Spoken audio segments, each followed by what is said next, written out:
Seiichi was an ugly fatso who was bullied for smelling like an anime convention. After getting Isekai'd, he stole a fruit that gave him a cheat leveling system, turning him into an overpowered Giga Chad who claps all his enemies, and the rarest species of baddies. One day in school, Seiichi was being bullied by his classmates for looking like a chunky monkey, when they heard a voice claiming to be God which told them to form groups in order to be transported to a fantasy world as heroes. He gave each student a different skill and the ability to read others' stats. However, when they discover that Seiichi had the lowest stats in the class, causing him to get left behind like an unwanted loser by his entire class as they were transported to the Isekai'd world. However, God saw that Seiichi had been abandoned, so he gave him an extra special skill before transporting him to the fantasy world as well. In the fantasy world, Seiichi spent 5 days hungry and alone as he wandered the forest, and he got so desperate that he tried to eat some worms, but ended up getting stomped on by a strange creature that was hiding in the bushes. While laying on the ground, he found a mysterious fruit, and when he appraised it, the only information he found was that it was called the Fruit of Evolution. He immediately ate the disgusting fruit thinking he'll be transformed into a Straw Hat Pirate, but instead he heard a weird voice telling him to activate the fruit. This baffled him, but he eventually decided to give up on trying to figure it out. When he went to search for more food, he saw a group of monkeys, and when he checked their stats, he discovered their skill level and IQ were way above his, causing him to feel insulted. After the monkeys left, he immediately rushed to gather their leftover fruits like a pathetic hobo, and he discovered some bottles that were lying around in the area. When he appraised them, he found out they were high-level recovery potions, so he wasted no time in stealing them as well. Some hours later, Seiichi let his obese instincts take over again, and he ate a mysterious mushroom he found which caused him immense pain as he fell on the ground. When he ate the remaining fruit of evolution he immediately felt better and his rank also increased as he also gained poison resistance. However, before he could celebrate this lucky break, he was attacked by a creature called a clever monkey. It managed to injure him, causing him to drink one of the recovery potions he stole to heal himself. Seiichi tried to challenge the monkey, but since he was only as strong as an NPC, he was easily beaten up by the monkey. However, before the monkey could eat him, it took a whiff of his garbage cologne and died instantly. The monkey's remains turned into items, and he acquired new skills from them. Among the items was a book about clever monkeys, and Seiichi was surprised that he could read the book since it was written in a language he had never seen before. He realized that the special skill he had been given was the reason he could read the book. Just then, the weird voice from earlier informed him that evolution had started, and he started feeling extreme pain while not knowing what was going on. When the pain subsided, he got up and realized he was not only thinner, but his stats had increased to a remarkable extent. However, he learned that he hadn't completed his evolution and would still go through the pain at least 9 more times.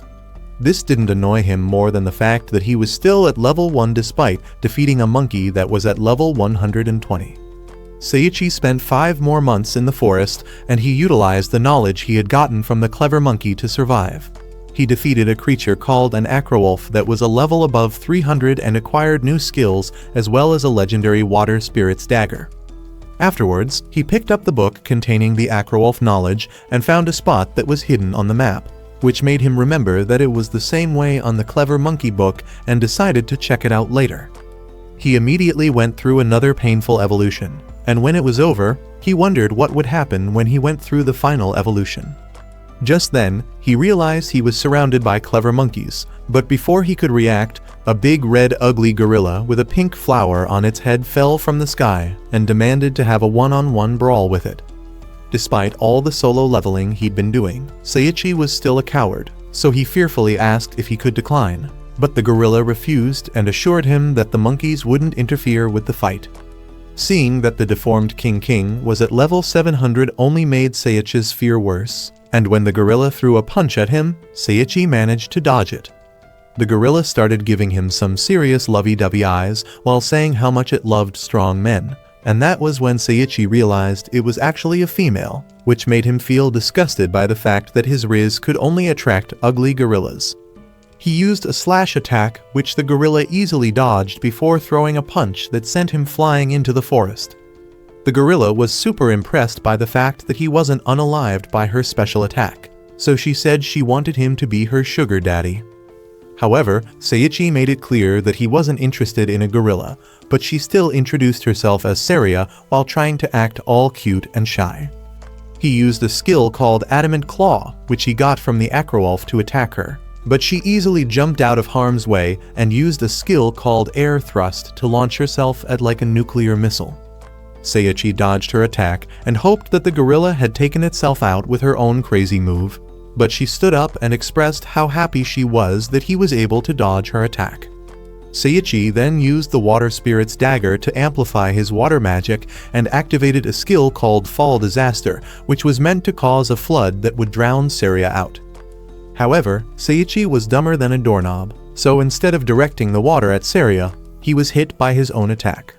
Oh my god, bro. Oh, hell no, man. Saria started pummeling him again using her special move called Flash Fist, and out of desperation, he unleashed his body odor, which had now become a skill called Stench Performer.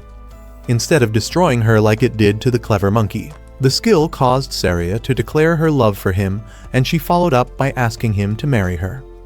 When they arrived at Saria's house, Seiichi demanded she let him go, but Saria told him that he had to stay with her because he was now her husband. Seiichi argued that they couldn't get married because he was a human and she was a gorilla, but instead of responding, she told him to eat the meal she prepared for him.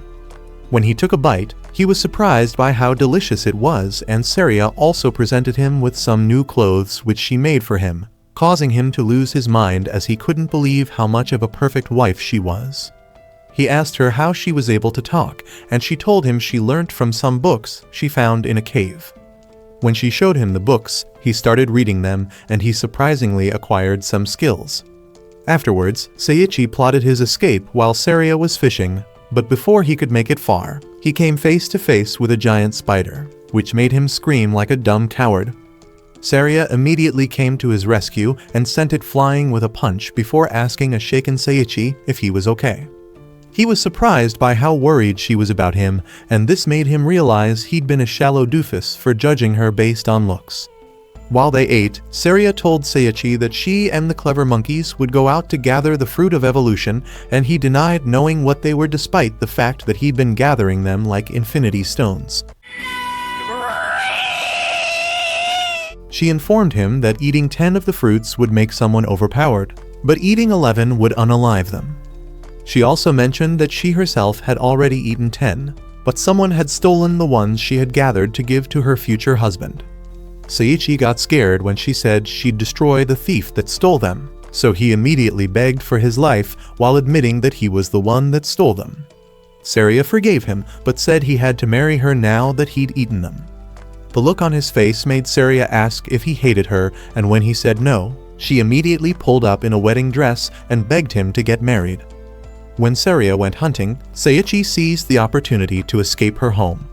Meanwhile, Seiichi's classmates were training somewhere else in town, and a senior named Kanazuki and her friends recalled that they had been tasked with defeating the demon lord by the king on the day they had arrived. Back in the forest, Seiichi was running away from Saria, who discovered he was missing, and he came across a cave with a terrifying aura, but ran inside when he heard Saria's voice close by. Inside the cave, he entered a room where he saw a skeleton with glowing red eyes seated on a throne. The skeleton was impressed that he had been able to reach his room and believed he had to be strong to have managed that. Seiichi, on the other hand, saw him as a serious threat. But when he checked the creature's stats, it revealed that he was the Dark Lord named Xenos, who was still at level 1. Because of this, Seiichi was relieved because he felt could easily clap him. But Xenos told him to look again, and when he did, he found out that the Dark Lord was actually at level 1,500. He called Seiichi a pathetic cannon fodder and tried to stab before Saria got in the way and was stabbed instead. Out of concern, Seiichi called out her name, which made her happy that he had called her name for the first time since they met. He tried to heal her using recovery potions, but she said it was no use because she was already dead. She explained that she was still able to speak to him because of her skill called Kaiser Majesty, which kept her going for a while, and Seiichi cried seriously while apologizing for how badly he treated her. Zenos interrupted their emotional farewell by telling them to quit the Bollywood theatrics, causing Seiichi to ragefully tell him to shut his web-infested mouth.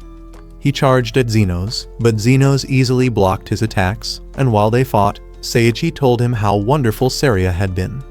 Zenos was surprised by his outburst and asked if he actually had feelings for a stinking gorilla, causing Seiichi to boldly declare his love for Saria. Seiichi then used his water spell again, but this time he successfully directed its flow at Zenos, who used a skill called Magic Hole to trap the water. He told Seiichi to give up, saying a weakling like him could never defeat him. However, Seiichi refused while claiming that he hadn't accepted Saria's feelings for him and that they needed to go through their final evolution together. The power of love fueled Seiichi up so much that he used a skill called Instant Movement to stab Zenos before he could react. Zenos accepted his defeat and thanked Seiichi for showing him true love. Before he disappeared, Seiichi saw a young woman appear and hug him. As they hugged, he told her he was going to protect her this time around. Seiichi watched them disappear, but soon remembered Saria and ran to her. When he reached her, he noticed that she had started to fade away, so he kissed her right before she disappeared. Oh my God, bro. Oh, hell no. Suddenly, bright light shone in the area, and a beautiful girl with red hair and a pink flower in her hair appeared in the spot where Saria was lying. Seiichi was surprised when she got up and ran to hug him, and he had a serious nosebleed because her bare milk makers were rubbing up against him. He was even more stunned when he realized that the girl was Saria, and he regretted the fact that he shared his first kiss with a gorilla instead of the hottie in front of him. When Seiichi read Zenos' story, he learned that he was a noble over 1,000 years ago who was betrayed by his wife and the emperor. The only person who stood by him was his maid who loved him named Maria, but she died after she sacrificed herself to save him, causing him to become a vengeful monster that spent his days alone in the cave. Moved by their story, Seiichi told Saria that he was glad he was able to reunite the two again. Soon after, Seiichi's final evolution began, and when it was over, he became more handsome than Justin Bieber. He told Saria that he wanted to leave the forest, and she replied that she'd go anywhere with him. Just then, a little sheep appeared and introduced himself as the dungeon administrator named Mr. Sheep. He claimed he had come because they were the first to clear the dungeon and gave Seiichi the rewards for clearing the dungeon, which were a Fruit of Evolution cultivation set and a 10-day travel set. He also gave Saria a dress and Seiichi a helmet before transporting them out of the forest, enabling them to start their journey together. A while later, Seiichi and Saria decided to head to the nearest town and register at the Adventurers Guild to get their IDs, but on the way they encountered a level 88 slime. Seiichi easily defeated it and realized he had become overpowered. Among the items that dropped was a pair of boots, which gave them some skill cards that allowed him to level up. However, Seiichi wasn't happy about leveling up because he felt he was becoming a monster and he didn't like it. When he took off his helmet, it transformed into a robe and Saria handed him the note that fell out of it.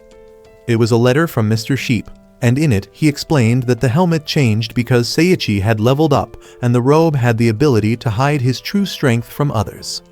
When they reached the gates of the town, Seiichi lied that he and Saria had lost their IDs. So the guard named Claude asked them to touch an item called the Gem of Truth to be sure they weren't criminals before he could let them enter. Once they did, he allowed them pass through and warned them to be careful of the guild when they told him of their plan to register there. Seiichi thought Claude was probably exaggerating, but when he opened the door of the guild hall, he saw a blonde woman pulling a 50 Shades of Grey right in front of everyone, causing him to immediately shut the door. When he opened it again, he saw her pouring candle wax on a man, and he saw that the room was filled with cultured people, so he told Saria they should leave. However, before they could leave, they were stopped by the guild master who was dressed in only Speedos.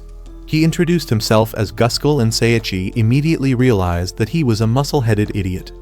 He flexed his muscles in their face and strategically pushed them into the building. Inside the guild hall, He called the attention of the blonde woman, who immediately changed her outfit and introduced herself as Eris, the receptionist. She told him that their guild collected information from around the world and added that if he signed up with them, he'd have access to this insane pool of information. Saria said it would be a good idea to join the guild, and as they finished their registration, 3 Viking wannabes with mohawks came in and asked Seiichi to come with them. They took him to the back of the building, and when they took off his robe, they were shocked by how handsome he was. Seiichi was caught off guard when he saw their leader had stripped into his birthday suit, and was even more shocked when they told him that it was their welcome party for him. Bro didn't want anything to do with this sus group, so he made a run for it. However, they chased after him and tried to convince him that he'd love the experience, but he didn't listen and ran even faster. Impressed by his speed, they said he was the man they were looking for, but they couldn't keep up with him, so they eventually stopped chasing him. Seiichi made it back to the guild, and Eris told him that he was the first person to make it back alive, causing Seiichi to demand Guskull do something about them. Guskull brushed it off, saying they were doing what they felt was best, and Eris told the couple that they needed to pass some tests before officially joining the guild. Guskull explained that they needed someone who was at least a B-rank adventurer to supervise them for the tests, and introduced them to a girl named Artoria who was an A-rank baddie adventurer. Seiichi was too focused on her massive calcium cannons to hear a word she said, so Saria had to call him to order. Artoria wasn't pleased with the idea of supervising them, and when she complained, Guskull told her that since he survived the Mohawks he could survive her, causing her to finally accept the offer. While heading to their first test, Artoria told them that they would start with odd jobs, and the first was helping out at an orphanage, so Saria volunteered to do it. On their way to the second job, Artoria helped a kid who got injured while playing, and as she tended to his injured leg, the rope holding some wooden planks together came loose. Seiichi tried to rush to their aid, but before he could get there, it fell on top of them. When he got closer, he saw that Artoria had managed to stop it using a defense skill and wondered if she had known it would fall. The second quest was to demolish a building, and while Artoria was trying to explain how they would do the job, Seiichi walked into the building and made the entire thing fall on top of him by pushing a single brick. Artoria screamed in surprise, thinking he was hurt, and ran to look for him. While she looked for him, she blamed herself for what happened because everyone around her always got hurt, which was why she was nicknamed the Calamity. As she cried, Seiichi came out from under the rubble, and as soon as she saw him, she called him a brainless fool while scolding him for acting recklessly. She told him that as an adventurer he needed to be able to sense danger, and claimed that his stupidity would cost his team their lives. Seiichi then apologized, and they went on to the next quest. Meanwhile, Seiichi's classmates were training somewhere in town while their instructor Zakia watched them from a balcony with another knight. He told the knight that he was against sending them to fight the Demon Lord because the war had nothing to do with them. He also admitted he was against the war with the demons completely and said he would do everything he could to protect them. Back at the village, Artoria informed Seiichi that the final task was to walk a dog, and he thought it would be a piece of cake until he realized that the dog was actually a wolf. The wolf chased him round the garden while its owner and Artoria watched, and the owner pointed out that Artoria seemed happier. When she hinted that it was because of Seiichi, Artoria immediately denied it, even though her face was as red as a tomato. When they finished the quests, they returned to the guild hall, and Guskull pulled out their reward from his speedos like it was the most natural thing to do. Eris asked if they had a place to stay, and when they said no, Artoria told them that they could stay at the inn she was staying at. Eris and Guskull were surprised because it wasn't like her to do something like that. Artoria got embarrassed, and Seiichi and Saria agreed before she could withdraw the offer. Much later, Seiichi, Saria, and Artoria went to a field to do another test, and Artoria explained that all they were required to do was to gather up 10 medicinal herbs. Seiichi immediately ran off without listening to everything she had to say, and Artoria just smiled as she watched Saria go after him. Saria handed over the herbs she had picked to Artoria, who praised her, but when it was Seiichi's turn, he handed over some mana mushrooms. Artoria asked where the herbs were, and he said he hadn't seen any, causing her to express how shocked she was that someone could be so pea-brained that he didn't notice the herbs growing next to his feet. He picked them and gave them to her, But she said they weren't enough, and once again, he stupidly ran off into the forest in search of what was right in front of him. In the forest, he wondered why he could only find rare herbs, and then he overheard some mysterious people talking in the area. He decided to go ask them where he found the herbs, and it turned out they were demons under the command of Leia, the captain of the 3rd Division of the Demon Lord's army. Thinking they were just weirdos, Seiichi tried to leave, but they stopped him because they didn't want him to ruin their plan, which they assumed he heard. They summoned a troll that was uglier than Shrek, which attacked Seiichi using its giant club, but he stopped it using his absorb skill that transferred his opponent's strength to him. The demons got so scared that they ran off, and Seiichi had no other choice but to return to the girls with the rare herbs he found. In the end, Artoria ended up giving him the herbs she had so he wouldn't lose any more aura points by looking like a clueless monkey.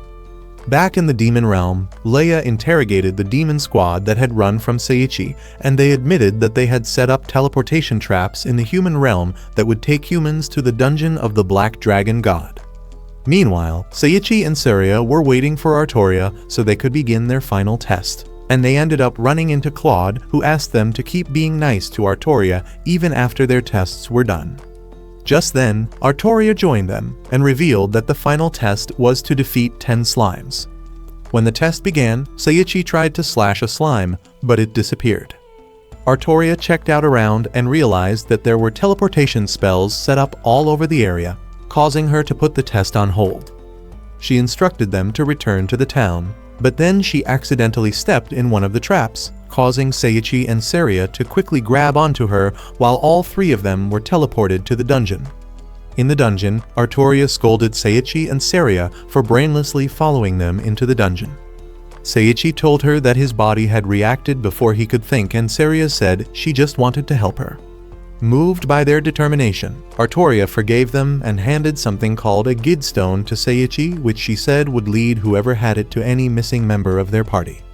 She also claimed that it would glow red if the person was in danger, and told them to stick together in order not get separated. Just then, Artoria accidentally stepped on a trap, which caused a stone wall to separate her from the rest of the trio. She tried calling out to them, but it was pointless because they couldn't hear her, and she tried to find another way to rejoin them. On the other side of the wall, Seiichi tried to do his best Saitama impression by breaking down the wall with his fists, but he only ended up hurting himself. Saria nursed his injured hand and showed him the guidance stone, which none of them knew how to use.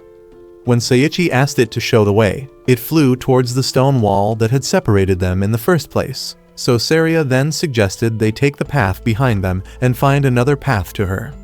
At the same time, Artoria was fighting off a mummy, and it threw her against the wall with so much force that she coughed out blood. However, she managed to get back up and slashed it in 2 like a Kit Kat. Meanwhile, Seiichi and Saria kept walking into dead ends, and just before Seiichi's 2 brain cells could explode from frustration, Saria called him into a room where she had found a large treasure chest. However, Seiichi pulled a high IQ move for the first time in his life and walked away. When Saria asked why, he said it looked suspicious, and as they talked, a voice from the chest demanded they open it. When they did nothing, it grew limbs and tried to attack them, which made Seiichi use his aqua binding skill to take it down. When the chest disappeared, Seiichi leveled up again, and an item box appeared in front of them. Inside the box, they found the book on the treasure chest, which informed them that the invention of the item box had reduced the importance of the treasure chest. They also found a rare item known as the Ring of Misfortune, and when Seiichi appraised it, he learned that it multiplied a person's luck by -2, so he said that no good will come from equipping such a horrible item. Saria then called his attention, but when he looked at her, she had her hand down her dress and was digging around her plot device. Seiichi tried to look away when she pulled out the Gid stone that was glowing red. Meanwhile, an exhausted Artoria used her axe as a walking stick as she unknowingly walked towards the room where a dragon was staying. When she walked in, the door shut behind her, and she saw the large dragon who asked her if she had come to be eaten. The dragon then curled into itself and used some kind of wind magic to push her back. Artoria struggled to maintain her balance, and when she could finally move again, she attacked the dragon. Seiichi and Saria watched as the stone glowed, and Seiichi remembered Artoria's warning about the stone changing colors. They started losing their minds because they knew Artoria was in danger, and the stone flew out of Saria's hand and hit the wall. Out of desperation, Seiichi punched the wall again, and this time around he was able to break it, even though it hurt his hands in the process. In the Black Dragon's room, Artoria was getting ragdolled on the battlefield, but she refused to give up because she wanted to make sure that Seiichi and Saria made it out alive. She activated a Super Saiyan attack she called Calamity Berserker, and when she attacked, the Black Dragon simply used his claw to swipe at her like a pesky mosquito. Despite getting clapped, she came back again with full force, but before she could get close to him, he fired spikes from his tail which pinned her to the wall. At this point, Artoria was fully consumed by her calamity, so she refused to stay down and tried to attack him again. This time around he impaled her with the spikes on his tail and admitted she had surprised him. He threw her to the floor, and as she lay there, she quietly said an apology to Seiichi and Saria because she believed she'd failed them by not defeating the dragon. She accepted her fate and closed her eyes, and just as the dragon was about to end her, she heard someone call her name. When she opened her eyes again, she saw Seiichi using his robe as a shield against the dragon's fire while holding a smiling Saria who said they had come to save her. Saria explained to Artoria that they found her thanks to the Guild Stone and Seiichi's Superman antics, and when she asked about the dragon, Seiichi pointed at its collapsed figure, saying they had accidentally hit him on their way in. The Black Dragon woke up more angry than he was earlier and told them they would die by his hands, but Seiichi defiantly replied that he had no plans on losing to an ugly giant lizard. He attacked Seiichi with his fire breath, but he easily dodged it using instant movement.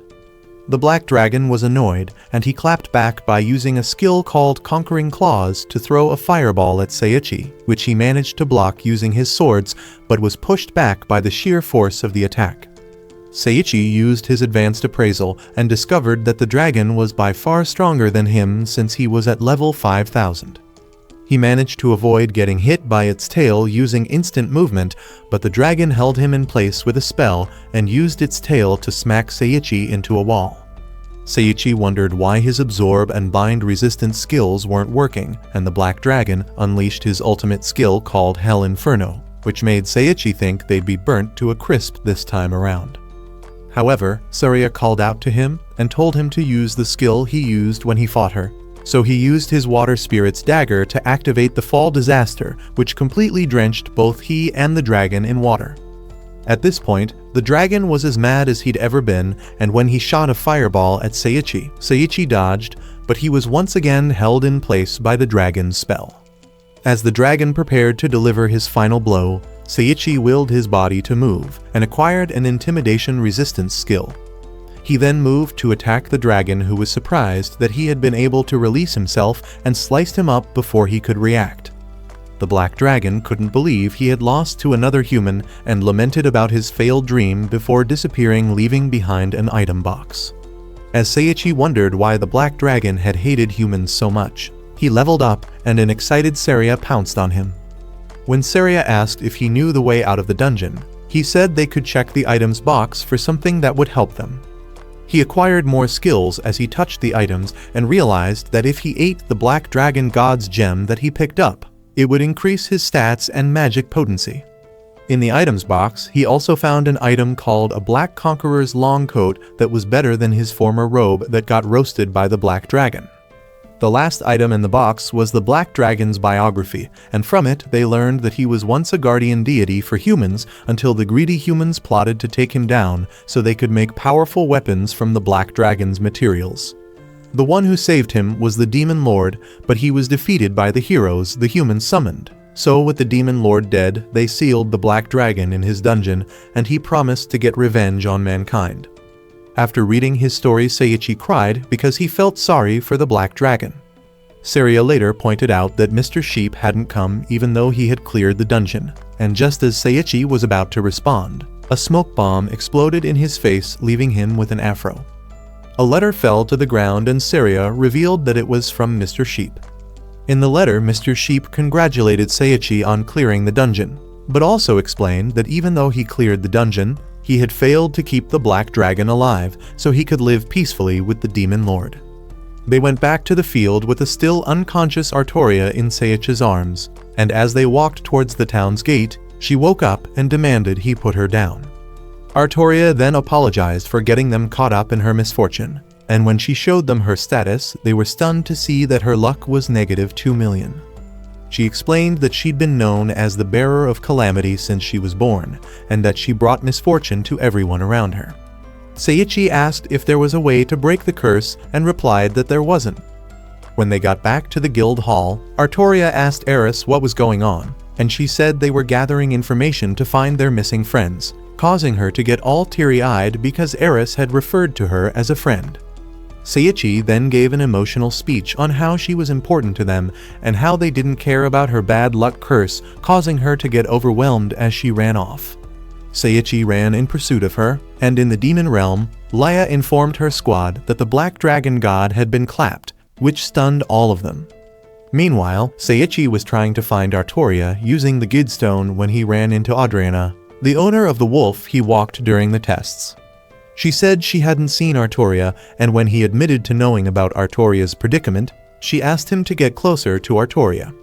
He assured her that he wouldn't abandon Artoria because she was important to him, and he eventually found Artoria at the place they did their first quest. He asked what she was doing there, but instead of answering him, she asked if she was really important to them. He said yes as he hugged her and said he would always be around if she needed him, causing her to be stunned speechless. Seiichi soon began thinking with his little head, and he realized that she smelled good, which made him smile like a weirdo. Artoria disrupted his sus thoughts by calling his name, causing him to jump up like he'd been caught stealing. She said she felt embarrassed by everything but thanked him. Thinking of how he could help, he remembered the ring he had found in the dungeon and figured it would have an opposite effect on Artoria since her luck was already in the negative. He put the ring on her finger, and when she asked what it was, he told her that it would increase her luck. Artoria suddenly pushed him and ran away, leaving Seiichi confused by her behavior, and he wondered what he had done wrong. He eventually realized that he had sounded like he was proposing to her when he gave her the ring and ran after her to clear up the confusion, but soon stopped when he realized she was fine. Several days later, Seiichi looked depressed while having breakfast with Saria, and when she asked what was wrong, he revealed that Artoria was avoiding him. Saria told him not to worry since she was sure Artoria didn't hate him. When he asked what she wanted to spend the day doing, she said she wanted to help out at the orphanage, and Seiichi decided that he'd go around town and gather information. After parting ways with Saria, Seiichi went to the guild to ask Guskel and Eris if they had information on any major events that had happened recently in hopes that he would find clues that would lead to Kanazuki and the others. Guskel told him that he'd heard that a neighboring country had summoned heroes from another world to fight the resurrected Demon Lord. Unfortunately, they didn't know more and told him to check out the Royal Library for more information. Guskel pulled out a map from his speedos and handed it over to Seiichi, who looked like he would die from the stink. Elsewhere, the king of the Kaiser Empire and his crooked-nosed advisor spoke about the heroes they had summoned. The king complained that Zakia had not allowed them to engage in real-life battles, so Wartface suggested that they enrolled the heroes in the Barbador Magic Academy. He said that they would easily dominate the school and top the classes, which will allow them to showcase their power to other nations. The king was worried that the plan would fail, but the advisor said the heroes could be easily manipulated since they were still ignorant brats. When the king asked how he planned to achieve it, he explained they would make them wear enslavement bracelets, which would ensure they didn't disobey them. Meanwhile, Seiichi couldn't get useful information at the Royal Library, so he went to explore the town. He came across a girl with dog ears selling paintings, and when he asked how much they cost, she was surprised because no one had offered to buy any from her before. After buying the painting, he realized he was hungry and followed the smell of food to a hidden cafe in the alley. Before going in, he prayed the place wasn't filled with brainless gooners like the guild. Inside he met only two people, a blonde-haired man and the bartender who welcomed him. Seiichi devoured the food that was presented to him faster than Luffy would, and the blonde-haired man laughed at his behavior before introducing himself as Rans. Seiichi introduced himself as well, and Rand said his name sounded Eastern. He didn't want to give away the fact that he was from another world, so he played along, and Rand then introduced the bartender as Isekai'd, the cafe owner. At the same time, Artoria was seated with Adriana in her garden, and Adriana told her to admit that she was in love with Seiichi, causing a teary-eyed Artoria to confess that she wanted to let Seiichi know how she felt about him. Back at the cafe, Isekai'd told Seiichi that if a man placed a ring on a woman's left ring finger, it meant he was promising his eternal love for her, and revealed that if he tried to take it back, or even tried to say it was a mistake, he'd be castrated. Seiichi was stunned as he imagined his sausage being cut in two, and he knew he didn't want that to happen. So Rand suggested that he marry Artoria instead. Seiichi's body language gave the impression that he wasn't ready for a marriage with Artoria, so Isekai'd figured he already had someone else in mind, and Rand advised him to start his own harem of baddies. Finally, Isekai'd told him to make his intentions clear and apologize if he had to, and after he left, Isekai'd told Rand to be careful not to expose himself. Seiichi went to the orphanage to pick Saria up and ran into Artoria, who came to look for him. He wanted to explain his intention for giving her the ring and apologize to her, but he was too much of a coward to open his mouth. When he finally grew some marbles and tried to speak, she stopped him with a kiss. She said she knew he hadn't given her the ring because he had feelings for her, but she didn't care because she was in love with him. The Riz god Seiichi was torn between staying loyal to his gorilla wife and giving in to his feelings for the bad luck merchant Artoria. And before he could respond to her confession, Saria came out and said she didn't mind sharing him because it was normal for females to get attracted to strong men. She told Seiichi to accept Artoria, and he wasted no time in declaring his love for her. So they shared a kiss and Saria hugged them while proclaiming the start of their colorful harem. Some days later, Guskull thrust his hips in Seiichi's face as he ate, and Seiichi told him that he could speak without putting his meat package in his face. He advised Seiichi to get a horse since every high-ranking adventurer needed one, and pulled out a map from his speedos again. Seiichi ended up going to buy a horse alone since Saria and Artoria had other things to attend to, and when he got to the store, the old fart who owned the place asked if he wanted a horse for the Royal Cup. He explained that the Royal Cup was a race around the city walls, and because of the nature of the race, the winners got expensive rewards. When he showed Seiichi the collection of horses he had for racing, Seiichi wondered why the old weirdo was showing him racehorses when he had no intention of joining the Royal Cup. That was when he saw the weird roster of horses available. The first was a dragon horse, the next was a Temu version of Santa's reindeers which died easily because they forgot to breathe, and the last one was a violent donkey that hated everyone. Seiichi watched the donkey beat up the owner, and when he wondered what she was saying, he immediately acquired a skill to understand all languages.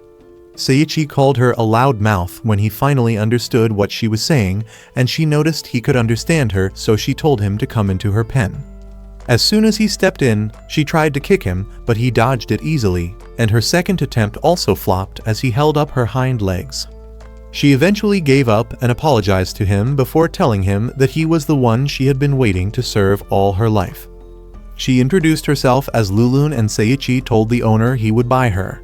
But before they left, she kicked the old man in the face one more time. On the way, Lulun was so excited to be out of the stables for the first time in her life and found everything she saw fascinating. Seiichi bought her some food, and she asked if she could get more after she was done. As they walked around the market, Seiichi saw someone speaking with the dog girl he bought a painting from named May, and he instantly went over to see what was happening. The girl recognized him immediately and thanked him again for buying a painting. The man who had been speaking to her barely acknowledged Seiichi and told her to join the charity painting competition that was to be held a month after the Royal Cup race. May said she wasn't talented enough to join such an elite competition, but the young man said that since Seiichi had already bought her painting, it meant that her talent was Picasso level. He then asked Seiichi if he had bought any of his own paintings, and when he confirmed that he hadn't, he showed one of his works to him. Lulun and Seiichi took one look at the man's horrendous painting and said it looked like a triangle, causing the man to wallow in shame. Seiichi then asked Mei who he was, so the young man introduced himself as the eldest son of Duke Berger named Clay, and then went back to begging Mei to join the competition. Before she could respond, Seiichi told her that he was joining the Royal Cup and proposed a deal where if he finished at the top, she had to try and enter the painting competition. She revealed that the Royal Cup was dangerous, so he admitted that he was scared, but said if he didn't try he would never overcome his fear. Clay mentioned that the prize for the 5th place in the race was a gigantic fish, and as soon as the gluttonous Lulun heard this, she became very excited. On the day of the Royal Cup, the announcer introduced the prizes that were up for grabs. The 2nd place prize was pictures of the Valkyrie captain, which had the crowd screaming with excitement, and the grand prize was a ticket to spend the entire day with the Valkyries. Lulun had no interest in any of these because all she wanted was the gigantic fish, which was the 5th place prize. Mei asked Seiichi to withdraw from the race because of how dangerous it was, but he responded by ripping off a speech from Naruto about how people needed to overcome their fears by taking a small step forward. He then told her he was going to be the one to help her with her first step to becoming the next Da Vinci. Some minutes later, the rules were explained and the race officially began. Everyone took off on their horses except for the idiots who had deer horses, because their horses died when they got startled by the sound of the starting gun. On the racetrack, Lulun and Seiichi were falling behind because Lulun was hungry and had no energy to run. Seiichi checked his pocket dimension and found the fruit of evolution cultivation set that Mr. Sheep had given to him and gave it to her to eat. As the race progressed, the contestants used whatever cheap trick they could think of to make sure they were in the lead. One contestant blew on a horn which summoned a pack of grand wolves and a large hell wolf that blocked the path of the other contestants. Just as the announcer was about to call off the race, Lulun came running down the road at full speed. Seiichi told her to slow down, but she said she couldn't control her speed, and she jumped over the other contestants before landing in the midst of the grand wolves with so much force that her landing sent them flying in different directions. The hell wolf tried to attack her, but she knocked it out with one kick since the fruit of evolution had doubled her strength. The other contestants were scared of going against them and forfeited the race, so Lulun ran to the finish line and they were declared the winners. Artoria and Saria stood among the crowd beaming with pride as their man emerged victorious, and the only person who wasn't happy about their win was Lulun because she had wanted the fish. Seiichi tried to comfort her with a hug and suddenly she started glowing. When Saria and Artoria arrived at their location, they stood with their mouths open as they looked at Lulun, who had transformed into a human, and Seiichi reacted in excitement with a nosebleed as she continued to hug him. Lulun was confused, so she asked Seiichi what was going on, and as Seiichi tried to explain to her, Artoria came up to him and hit him in the face with a Texas smash. Seiichi told her that the woman in her birthday suit was actually Lulun, who had changed because he fed her the fruit of evolution. But she didn't believe him. Saria told her it was the truth, but Artoria told her to stop defending the two-timing scumbag, so Saria had no choice but to turn into her gorilla form right in front of her in an attempt to convince her. Artoria couldn't believe her eyes, and she told Lulun to follow her. In town, she found a clothing store where they bought clothes for him, and as they stood in the store talking, two Valkyries came by and bound Seiichi's hands with a spell before asking him to follow them. In the demon realm, all the captains of the different divisions of the Demon Lord's army were gathered in a conference room, and as they spoke amongst themselves, the Demon Lord's daughter Lydia walked in. She started by thanking them for answering her summons, and then explained that she had summoned them because she wished to discuss a possible alliance with the Windberg Kingdom. The captains were all shocked, and the Demon Lord's aide named Cries asked why she would want to make peace with the disgusting humans who had been persecuting demons for years. He reminded her that it was the humans that had sealed her father away, but Lydia said that it was all the more reason for them to draw their people together. She added that the king of the Windberg Kingdom was already trying to make friends with demons, and Laya then revealed that she had gotten information that the human who had defeated the Black Dragon God was from the Windberg Kingdom. She said the Black Dragon God had told her that he had been defeated by a human named Seiichi after a fair fight, and Cries told Lydia to remember the prophecy that said joining forces with the humans would bring great calamity on them. However, Lydia said if that happened she would give up her head, and he kept pushing the issue until one of the captains told him to shut his mouth and follow his master's orders like the mutt he was. Some of the other captains agreed and threatened him as well, causing him to run away while telling them that they would regret joining forces with the human. After the idiot left, the captains swore to support Lydia with her plans, and she thanked them. Alone in the throne room, Kryze was worried that his plans would be ruined, but said no one would be able to stop him either way and laughed maniacally like a cartoon villain. Meanwhile, the Valkyries took Seiichi to the Arkshell castle, and when he asked why they had brought him there, they told him that as the winner of the Royal Cup, he had earned the right to spend the day with them. He then asked why they had to bind him when didn't do anything wrong and demanded they remove the binding, which they did. They took him to the training ground where their captain Louise and other Valkyries were training, and Seiichi was impressed by her skill but was also surprised that even with his sixth sense he couldn't follow her movements.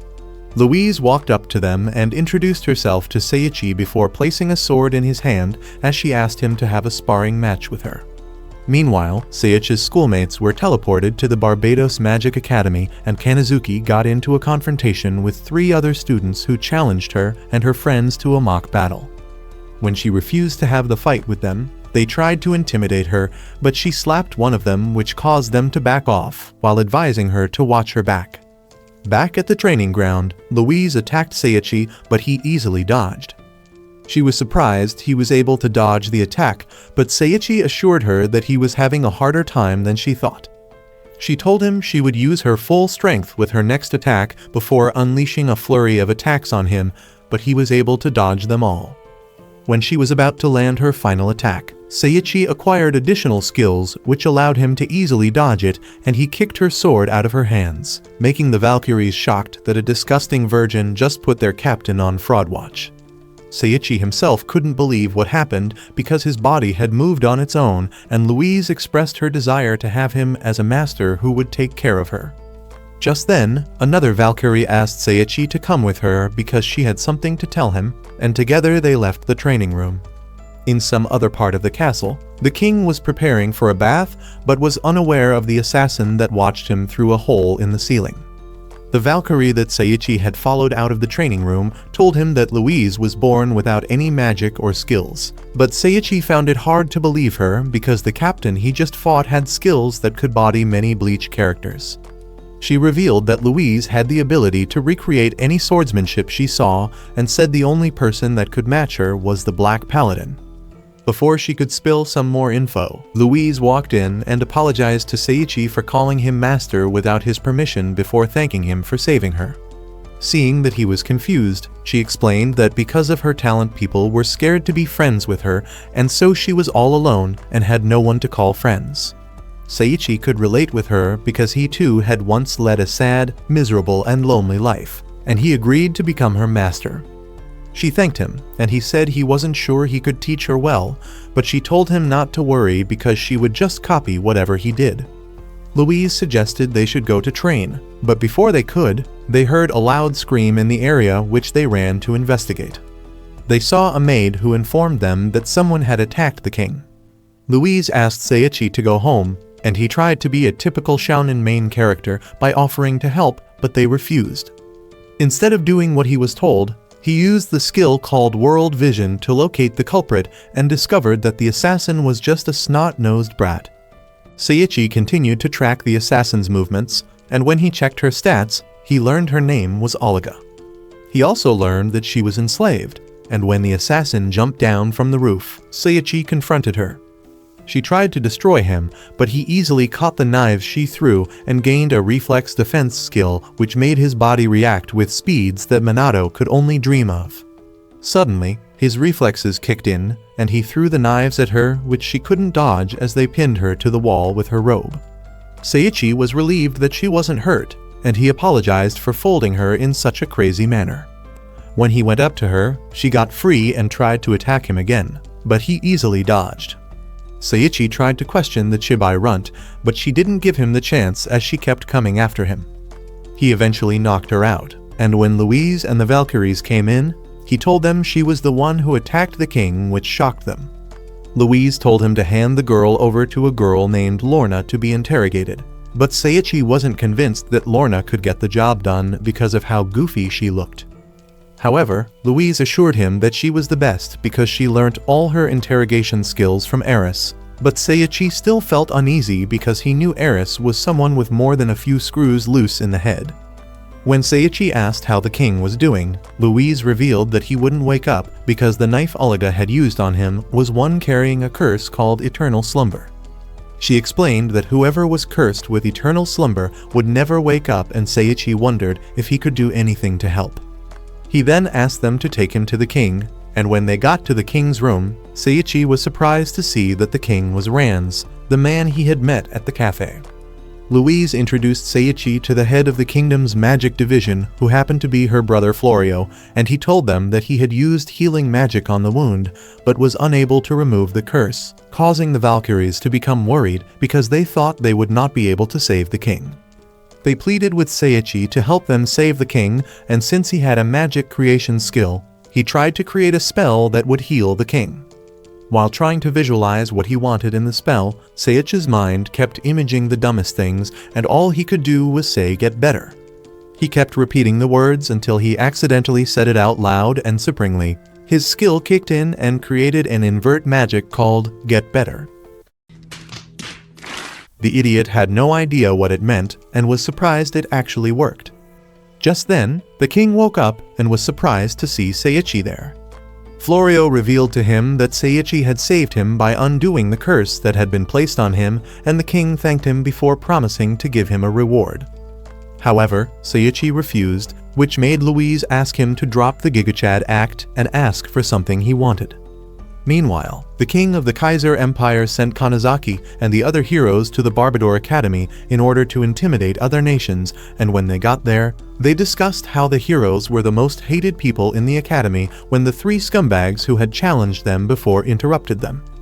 At the same time, Louise asked Lorna how the interrogation was coming along while they took a bath, and Lorna admitted that she had not been able to get anything out of Olga. They then talked about how cool and manly Seiichi was when he told the king to allow him learn magic and swordsmanship with the Valkyries as his reward. Meanwhile, Saria, Artoria, and Lulun were taking a bath in a bathhouse outside the castle, and Artoria asked if they were worried about Seiichi and said that there was a possibility the womanizing piece of garbage would come back with another woman on his arm. Saria said she wasn't worried because he could overcome anything, and Artoria admitted she felt jealous when she imagined Seiichi making out with the Valkyries. A while later, King Rans and Seiichi were in the castle bathroom, and he told Seiichi that his dream was to build public bath houses throughout the world because apparently everyone was equal when they were having baths without any armor on. Why are you gay? Meanwhile, in the Kaiser Empire, Zakia asked the king why he had sent the heroes to the academy, saying that something bad could happen to them. But the king said he didn't care, and Zakia could not believe that he would be so cruel. He asked the king what he would do if the heroes became too powerful and turned against them. And the king's advisor Helio said that it would never happen because he had personally worn them enslavement bracelets which would unalive them if they took them off. Just then, an arrow flew in through a window, and he quickly stopped it before it could reach the king. Zakia told Helio to look after the king while he went after the assailant, and when he left, Helio told the king that he had heard that the demons and the king of the Wimberg were forming an alliance. He also informed the king that it was an insult to him since he was preparing to go to war with the demons. The king just laughed and revealed that he had already sent the Twilight Assassin to take care of the Wimberg king. Elsewhere, Florio woke Seiichi up, and when he saw Saria, Artoria, and Lulun, he asked what they were doing there, so Florio told him that they had asked to see him. Artoria then told him that Saria was very worried about him and that she was jealous because she thought he might be doing cozy yoga dances with the Valkyries, but Saria told her to quit the nonsense. Just then, Louise came in and referred to Seiichi as master, and Saria and Lulun complimented her, but a jealous Artoria was ready to beat Seiichi into a pulp. Out of fear, he immediately explained that she was the captain of the Valkyries, causing Saria to introduce herself as Seiichi's wife. Florio congratulated Seiichi for landing such a S-tier hottie, and before he could respond, Artoria introduced herself as his girlfriend and Lulun introduced herself as his loyal servant. Florio was surprised and called him a wild man, while Louise claimed she was proud to have him as her master. Meanwhile, in the interrogation room, Lorna had tied Olga up and was preparing to begin some harsh questioning. When Lorna began her interrogation, Seiichi watched from another room, while wondering if she was trying to role-play the cops from True Detective. Lorna tried to get Olga to spill the beans by teasing her with the smell of food, and the sight became so unbearable for Seiichi to watch that he barged into the room. Louise also entered the room and untied Olga and Seiichi, then told her to eat as much as she wanted. When she finished the meal, Louise told Seiichi that the collar she was wearing was an enslavement collar that forced the wearer to obey the orders of the person who placed it in them. Seiichi noticed that the collar was the reason Olga had attacked the king, and Lorna asked Louise why she let her start an interrogation in the first place if she already knew that. So she apologized and claimed that she noticed it late. Seiichi then asked why they couldn't just take the collar off, and Olga replied that it wasn't possible. She proved her point by pulling on it, and in reaction, the collar Pikacha'd her, causing Seiichi to be enraged as he wondered who would do such an inhumane thing. Meanwhile, the king of the Kaiser Empire got the news that Olga had failed, causing him to be enraged, but Helio calmed him down by reminding him that she still had her collar on. The king asked if he was going to make her unalive herself, and when he said yes, the king approved of this decision. Meanwhile, Zakia was training in the forest, and she wondered if he was doing the right thing by wielding his sword for the Empire. He remembered his encounter with the assassin who had tried to kill the king. Back then, the man claimed he was there to take revenge for the demon girl that was unalived because of the king's orders. Zakia had told him that it wasn't enough for him to threaten the Empire by attacking the king, but the hitman replied that he was nothing but a brainless puppet that always did what he'd been told. The assassin used his skill to make arrows rain on Zakia, but Zakia deflected them all with his slick sword moves. The man said he had expected nothing more from the blade of the king, and told him that he would meet him again when he was no longer a puppet. Back in the Winberg Kingdom, Seiichi was informed that no one but the person who had placed the collar on Olga could take it off, and there was no magic spell that could remedy the situation. He then decided to create a spell that would enable him to remove it, but he couldn't visualize it properly. Olga had a pained look on her face, so he promised to free her, and that was when he got an image of freedom in his mind, which came in the form of Abraham Lincoln. He unintentionally projected him, and he appeared in the room chanting the word free. That was how the new liberation spell called President Link was created, and it succeeded in breaking the collar on Olga. When Seiichi told her she was now free, Olga burst into tears, and Seiichi was so dumb that he thought something went wrong with the spell. But Saria completed her emotional moment by hugging her passionately. Artoria was lost in thought as she couldn't believe the fact that someone could be so cruel. And in all this, the only thing that mattered to Lulun were the leftovers from the food, which she ate shamelessly during the whole drama. Olga informed them that the beast folk were being persecuted in the Kaiser Empire, and explained that they took all the adults to a concentration camp where they trained the Chibai ones to become assassins. Olga lived her life serving as an assassin for the Kaiser Empire and admitted she had unalived a lot of people ever since the collar was placed on her. She also claimed that she was only valuable as a hitman, but Seiichi took her hand and told her she could start over again. He went further to say that the Kaiser Empire was the evil one for treating the beast folk differently, and asked her to see him as an elder brother. Saria asked if Olga could stay with them, but Olga said she couldn't because the Kaiser Empire would now be hunting her down as a traitor. Hearing this, he promised to protect her, saying that he was strong despite looking more wimpy than Kevin Hart, and when he asked Louise if it was okay to take Olga, she replied that she had already planned on asking him to take care of her. Elsewhere, Helio spoke to Kryze through an orb and asked him what the Demon Lord's army was up to. Kryze replied that the plan was going smoothly despite the fact that they had to make changes because of Lucia's wish to join hands with the Winberg Kingdom. Meanwhile, Seiichi was learning to control his water magic under Floria's guidance, and when he complained about how stressful it was, Florio told him that he was doing well compared to the first time when he almost drowned them. Afterwards, Louise met up with her, and the girls asked him to protect the king while she was away. When he asked where she was going to, she said they had received a report from the Black Paladin that monsters were becoming more active along the border.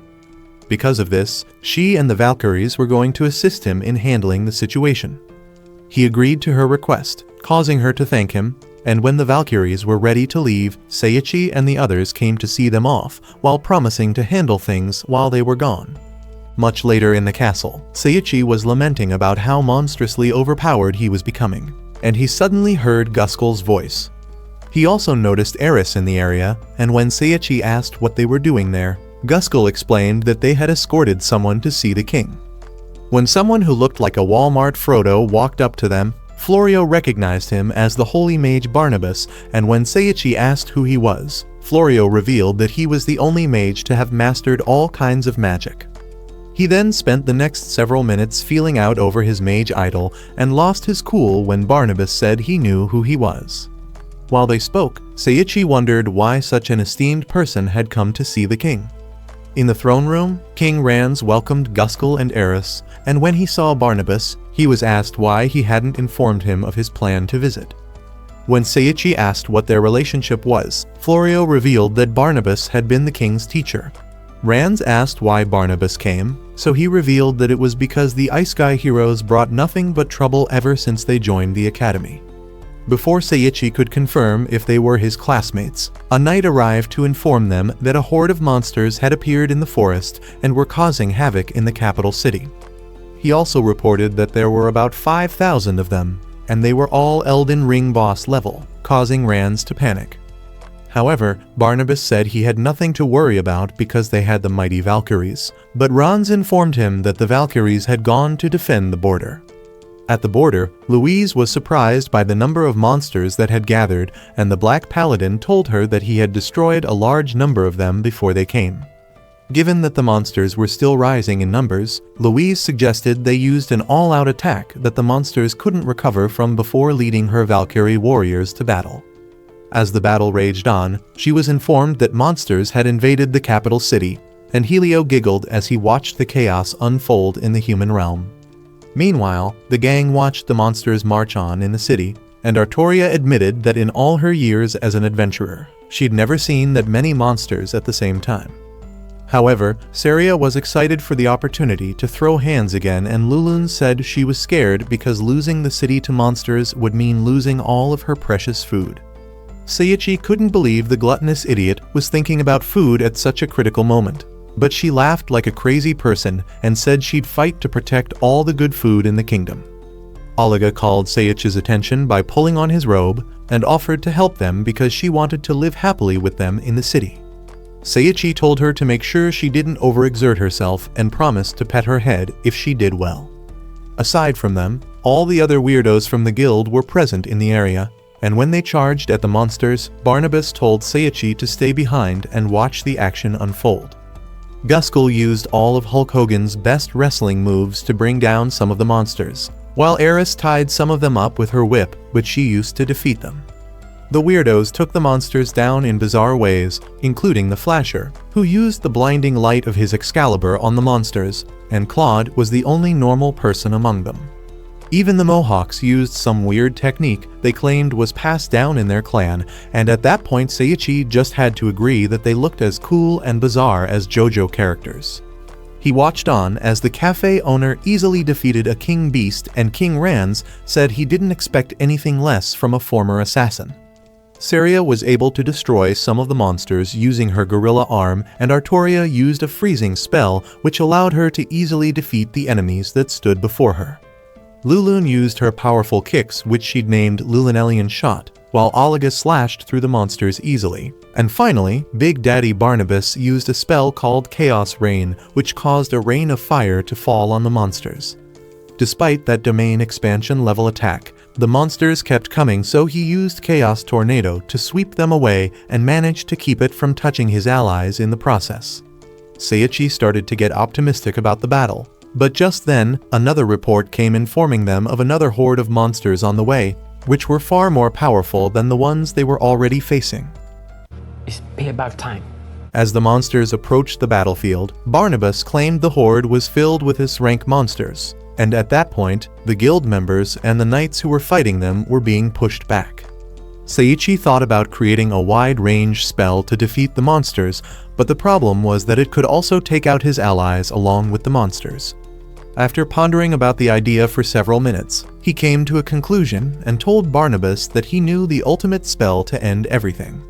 He visualized a spell that attacked from above in a manner which suggested it was the judgment of God, and in his mind, he saw Lady Justice, causing him to name the spell Judgment. He tried to activate it, but it flopped, causing him to fall on his knees in shame. Just then, the spell ended up working as Lady Justice lifted her sword and delivered her judgment, causing lightning to strike the monsters one by one, completely obliterating them in the process. When the light attack struck Guskull and Eris, the masochistic idiots started asking for more, and when Seiichi checked the stats of the spell, he discovered that it struck those it deemed harmful. With the monsters wiped out, everyone celebrated their victory, and Helio, who'd been watching everything from the demon realm, got so angry and frustrated that you'd think he was a Man United fan. While he was complaining, Lady Justice struck him too with judgment, leaving him barbecued like Thanksgiving turkey. Meanwhile, Seiichi received new skills and items from the monster remains, but instead of celebrating like a normal Ice Guy main character, he complained because he didn't need more cheat skills. Rans and Barnabas praised him and asked him to keep using his powers to defend their kingdom before leaving to check on the damage that had been done. As soon as Rans left, the girls came to meet him, and Artoria asked what magic he'd just used before accusing him of pretending to be weak this whole time. Olga called Seiichi's attention and reminded him of his promise to pet her head if she did well, so he fulfilled his promise by patting her head. Barnabas tried to act cute as he asked Seiichi to pat his head as well, but Seiichi immediately refused.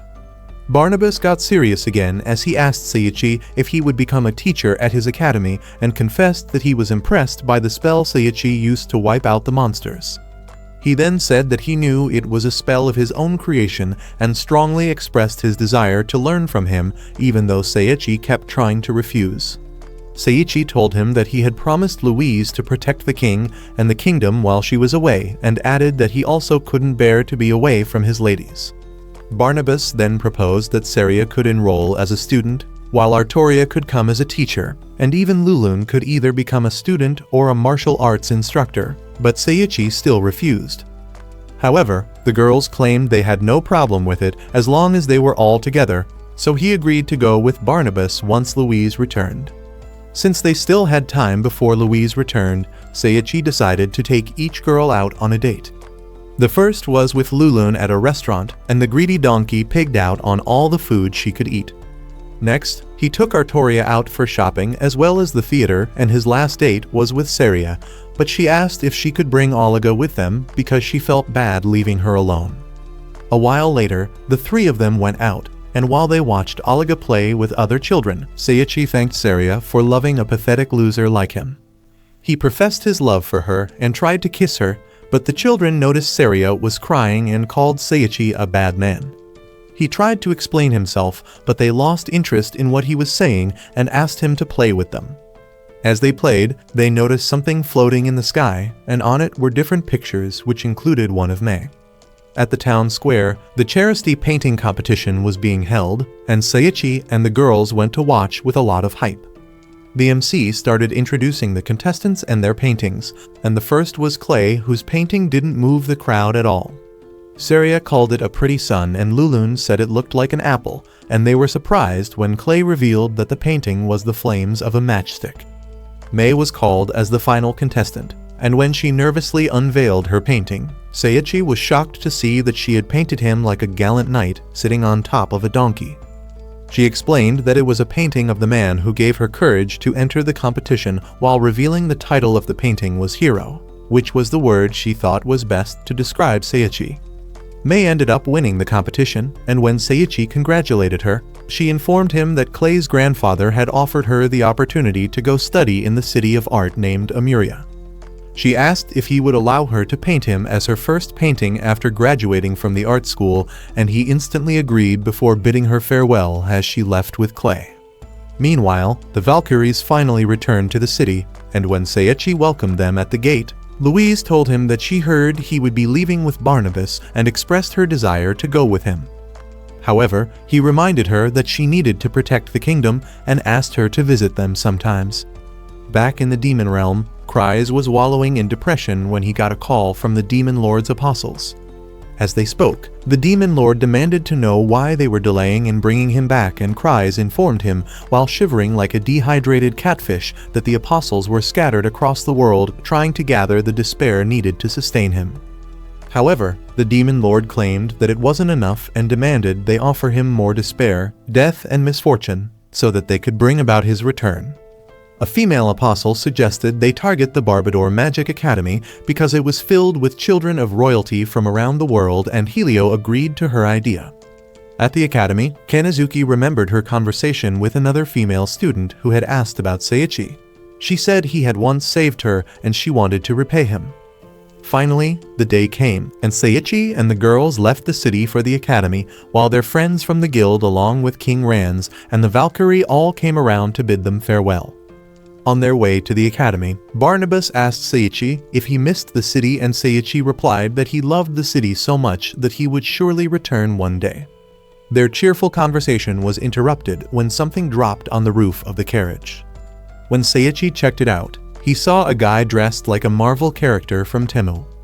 When he asked who he was, the weird hero introduced himself as the hero of justice, Gargand, but all Seiichi saw him as was another pitiful degenerate.